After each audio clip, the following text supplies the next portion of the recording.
12장. 우리에게는 이렇게 많은 믿음의 증인들이 있습니다. 그들의 삶은 우리에게 믿음이 무엇인지 말해주고 있습니다. 그러므로 포기하지 말고 우리 앞에 있는 경주를 열심히 합시다. 우리의 삶 속에서 방해가 되는 것들은 다 없애버리고 우리를 쉽게 올가매는 죄를 벗어버립시다. 우리 믿음의 시작이며 또 믿음을 완전하게 하시는 주님만을 바라봅시다. 예수님께서는 십자가에서 돌아가실 때 아무것도 아닌 것처럼 모든 부끄러움을 참아내셨습니다. 예수님께서는 하나님께서 예비해 두신 기쁨을 기대하셨기 때문에 그렇게 하실 수 있었던 것입니다. 이제 그분은 하나님 보좌의 오른편에 앉아 계십니다. 예수님을 생각하십시오.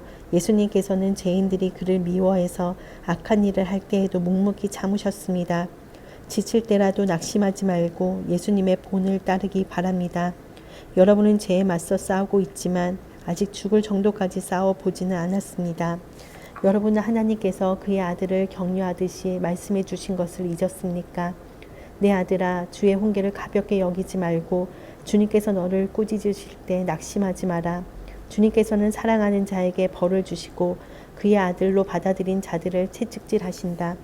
따라서 여러분이 받는 고난을 아버지의 훈계로 알고 견디십시오. 하나님께서는 아버지가 자기 아들에게 벌 주듯이 여러분을 대하시는 것입니다. 아들을 훈계하지 않는 아버지는 어디에도 없습니다. 아들이면 훈계를 받게 마련입니다. 만일 여러분에게 아무 훈계가 없다면 여러분은 사생아이며 참 아들이 아닙니다. 우리는 이 땅에서 모두 육체의 아버지가 있습니다. 그 아버지가 우리를 훈계한다 해도 공경하는데 하물며 영의 아버지의 훈계를 받아들여야 하는 것은 말할 필요도 없지 않습니까? 그렇게 할 때 우리는 생명을 받게 되는 것입니다. 이 땅에서의 아버지는 그들이 가장 좋다고 생각하는 대로 우리를 벌합니다.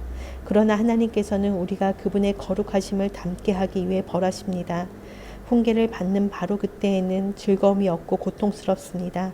그러나 후에 그 훈계 때문에 더 나은 사람이 된다면 우리에게 평안이 있을 것입니다. 왜냐하면 우리가 올바른 길 안에서 살아가게 되었기 때문입니다. 여러분은 피곤한 손과 연약한 무릎을 강하게 하여 일어나십시오. 올바른 길을 가십시오. 그러면 다리 저는 사람이 절뚝거리지 않고 고침을 받게 될 것입니다. 모든 사람과 사이좋게 지내며 거룩하게 사십시오.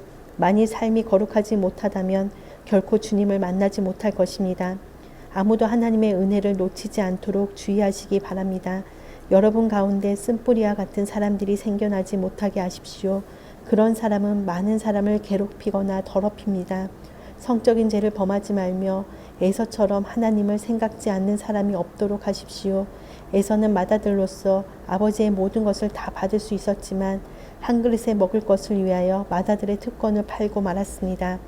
여러분도 알다시피 에서는 그 위에 아버지의 축복을 받기 위해 울면서 부탁했지만 거절당했으며 회개할 기회를 얻지 못했습니다.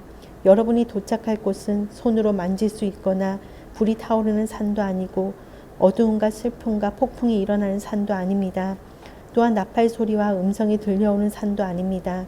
이스라엘 백성이 산에서 들려오는 음성을 들었을 때 그들은 더 이상 하나님께서 말씀하시지 않도록 부탁했습니다.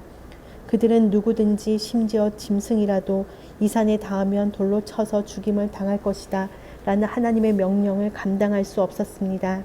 그 광경이 너무나 무서워 모세조차도 두렵고 떨린다고 말하였습니다. 그러나 여러분은 시온산에 이르렀으며 살아계신 하나님의 성 하늘의 예루살렘에 이르렀습니다. 이곳은 수많은 천사들이 기뻐하며 함께 모여 있는 곳입니다.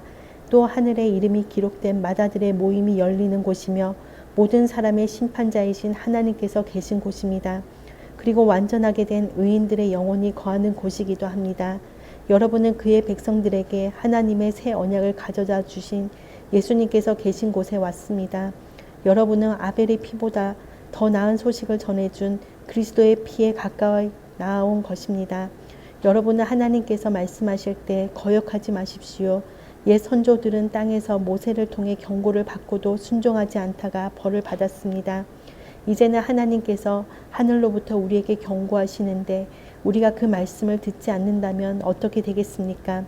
예전에는 그 소리가 땅을 흔들었지만 이제는 땅뿐만 아니라 하늘까지도 다시 한번 흔들어 놓겠다고 하나님께서 약속하셨습니다.